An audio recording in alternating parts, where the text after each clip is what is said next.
come.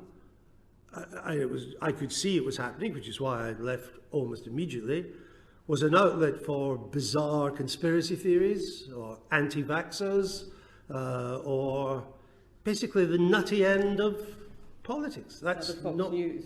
Which Fox News is, I say, very good in quotes at. And in America, there's a bigger market for that. There's no market in Britain beyond a hardcore of nutters. Am I allowed to say nutters? I just said nutters. So is the outlook for GB News, as far as you're concerned, fairly gloomy? Not just because you're because they got the model wrong.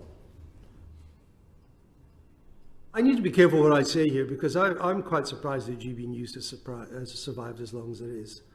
And I'm even more surprised that it sold off Talk TV.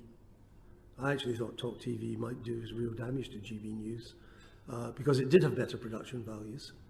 And it wasn't so conspiracy theory. It had a variety. Yeah, I think it did kind of lean to the right, but it had a variety of opinions, and they weren't all to the right. I think GB News has found, to my surprise, it's found a niche for itself, but it's not a very big niche, and it's not a niche that can ever be profitable.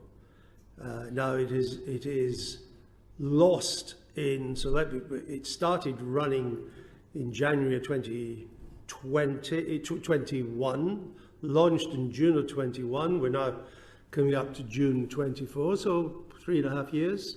It has lost over £90 million. And it lost more in year 2 than it lost in year 1. Whereas the original business model was to break even by year 3. I think I'm pretty safe in saying that won't happen. So if there's a bunch of people who want to carry on financing it because they like the ideology, well, that's up to them. But I find it very hard to see how it could ever be profitable or even break even. And I mean,